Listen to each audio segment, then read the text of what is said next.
वक्त आ गया है कि हम वन मैन शो के इख्तियारात पर नजरसानी करें जो चीफ जस्टिस के दफ्तर के पास है। ये अदालत सिर्फ एक शख्स यानी चीफ जस्टिस के तनहा फैसले पर इन्हिसार नहीं कर सकती। चीफ जस्टिस के इख्तियारात को उसूलों पर मबनी एक निज़ाम के जरिए तमाम जजेस की मंजूरी के साथ रेगुलेट करना होगा, जिसमें सुमोटो दायरा कार के इस्तेमाल का इख्तियार, ऐसे केसेस को सुनने के लिए बेंचेस की तश्कील का इख्तियार, रेगुलर बेंचेस की तश्कील का इख्तियार और खुसूसी बेंचेस की तश्कील का इख्तियार शामिल है। जस्टिस मंसूर अली शाह के तहरीर करदा फैसले के मुताबिक वन मैन शो चलाने का इख्तियार न सिर्फ मौजूदा दौर से मुताबिकत नहीं रखता, बल्कि ये अच्छी गवर्नेंस और जमहूरी उसूलों के भी खिलाफ है। वन मैन शो इख्तियारात को सिर्फ एक हाथ में महदूद कर देता है और निज़ाम में ताकत के गलत इस्तेमाल से मुताल्लिक खला पैदा कर देता है। जब एक शख्स के पास बहुत ज़्यादा इख्तियारात हों तो इस बात का शुबा होता है कि इदारा आमराना बन जाए, जिसका नतीजा ये निकलता है कि सिर्फ एक शख्स की पॉलिसीज़ की पैरवी होती है, जिसमें यह इम्कान और रुझान हो सकता है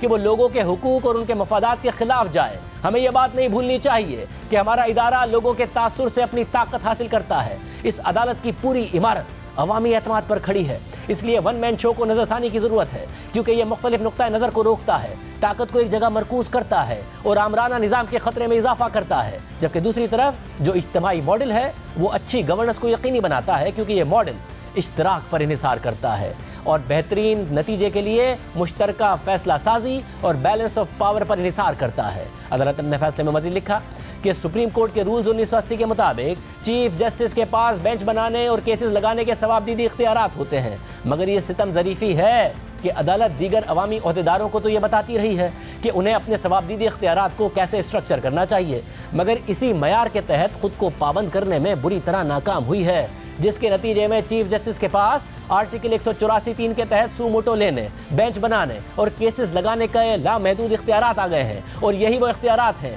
कि जिसके तहत चीफ जस्टिस ने सुमोटो लेने और फिर केसेस शुरू करके उन्हें मखसूस बेंचेस में लगाने से सुप्रीम कोर्ट के इदारे को शदीद तनकीद की जद में ला खड़ा किया है और अदालत के एहतराम और तकद्दुस को नुकसान पहुंचाया है। इस आईनी इदारे के जजेस के तौर पर हमारे फैसले और एमाल तारीख में रिकॉर्ड भी हो रहे हैं और उन पर तबसरे भी हो रहे हैं। आगे फैसले में पॉलिटिकल साइंटिस्ट और लीगल स्कॉलर यासिर कुरैशी की किताब से एक इक़्तिबास कोट किया गया है, जिसमें चीफ जस्टिस के लामहदूद सवाबदीदी इख्तियारात पर तनकीद की गई है और जस्टिस साकिब निसार पर बतौर चीफ जस्टिस इन इख्तियारात के इस्तेमाल पर तबसरा किया गया है, जिसके मुताबिक जस्टिस साकिब निसार ने बतौर चीफ जस्टिस सुमोटो का इख्तियार इस्तेमाल करते हुए हुकूमत की इंतजामी मामलात में इस हद तक मुदाखलत की कि जो पहले कभी नहीं देखी गई थी और उन्होंने खुद ही मुल्क के तमाम मुआशरती और मुआशी मसाइल हल करने का फैसला कर लिया था, जिसमें साफ पानी की फराहमी, दूध की पैदावार, करप्शन, अस्पतालों की मैनेजमेंट, तालीम और आबादी को कंट्रोल करना शामिल था। 2018 के इब्तिदाई 3 माह में ही जस्टिस साकिब निसार ने 30 सुमोटो नोटिस ले लिए। उनमें से अक्सर अखबारों में छपने वाले आर्टिकल्स,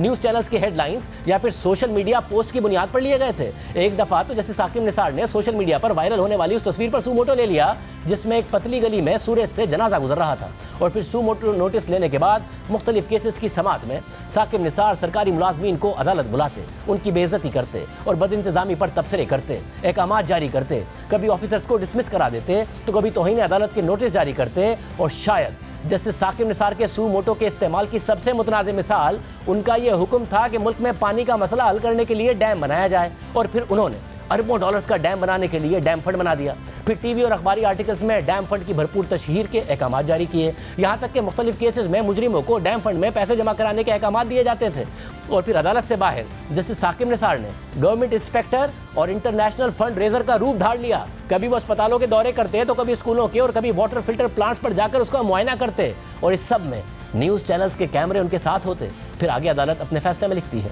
कि सुप्रीम कोर्ट को एक मजबूत, आज़ाद और शफाफ इदारा बनाने के लिए हमें इसे एक ऐसा इदारा बनाना होगा जो कवायद और ज़वाबित का पाबंद हो और इसके लिए चीफ जस्टिस के लामहदूद इख्तियारात को स्ट्रक्चर करना होगा। जस्टिस मंसूर अली शाह के तहरीर करदा फैसले के मुताबिक आर्टिकल 184(3) के गलत इस्तेमाल के खदशे का इजहार करते हुए साबिक चीफ जस्टिस अजमल मियां ने 7 रुकनी बेंच में से अक्सरियत की तरफ से यह करार दिया था कि इस दायरा कार को इस्तेमाल करने से मुतालिक इस अदालत को एक बैलेंस, मुतवातिर और गैर इम्तियाजी पॉलिसी बनानी होगी। फैसले के मुताबिक गुज़रते सालों ने जस्टिस अजमल मियां के खदशे को दुरुस्त साबित किया। गुज़िश्ता 20 सालों के तजर्बे ने यह वाज़ेह किया है कि आर्टिकल 184(3) के दायरा कार के इस्तेमाल से मुतालिक एक बैलेंस, मुतवातिर और गैर इम्तियाजी पॉलिसी को फ्रेम करने की अब बहुत ज़्यादा ज़रूरत है। इस मामले को सिर्फ एक शख्स के गैर तयशुदा सवाबदीद पर यानी चीफ जस्टिस के सवाबदीद पर छोड़ना मुकम्मल तौर पर नाकाम हो चुका है। जब भी चीफ जस्टिस तब्दील होता है तो आर्टिकल 184(3) के दायरा कार का इस्तेमाल भी तब्दील हो जाता है। तो फिर इसका हल क्या है? जस्टिस मंसूर अली शाह ने अपने फैसले में लिखा कि हमारी नज़र में इसका हल यह है कि इस मामले पर अदालत अपने उसूल बनाने के इख्तियारात का इस्तेमाल करते हुए उसूल बनाए कि आर्टिकल 184(3) को सिर्फ उस वक्त लागू किया जाएगा जब तमाम जजेस उस पर मुत्तफिक हो, या चीफ जस्टिस समेत सुप्रीम कोर्ट के 5 या 7 इब्तिदाई जजेस उस पर मुत्तफिक हो। और इस बात का क्राइटेरिया भी उसूलों में वाज़े करना चाहिए कि इस दायरा कार के अंदर किन केसेस को जगह दी जाएगी, ताकि इससे मुताल्लिक अदालती प्रैक्टिस को हम आहंग और शफाफ बनाया जा सके। जस्टिस मंसूर अली शाह के तहरीर करदा फैसले के मुताबिक जहाँ तक आर्टिकल 184(3) के तहत बेंच की तश्कील देने से मुताल्लिक मामला है, तो इसमें भी हम आहंगी और शफाफियत होनी चाहिए, जिसे सबसे ज़्यादा बेहतर इस तरह बनाया जा सकता है कि हर अदालती साल के आगाज़ पर एक 5 या 7 रुकनी रेगुलर बेंच बनाया जाए, या साल में 2 दफ़ा 6 महीने की मुद्दत के लिए बेंच बनाया जाए, जिसमें चीफ जस्टिस की सरबराही में या आने वाले चीफ जस्टिस की सरबराही में सीनियर मोस्ट जजेस शामिल हो, या हर सूबे की तरफ से सीनियर मोस्ट जजेस उसमें शामिल हो। मुकदमात के शुरू होने के बाद केस टू केस बुनियाद पर इस हवाले से खुसूसी बेंच बनाना शफाफियत और गैर जानिबदारी की नफ़ी है। जिसके बाद जस्टिस मंसूर अली शाह ने अपने तहरीर करदा फैसले में लिखा कि यह हमारे 1 मार्च 2023 को जारी करदा मुख्तसर फैसले की तफसीली वजूहात हैं।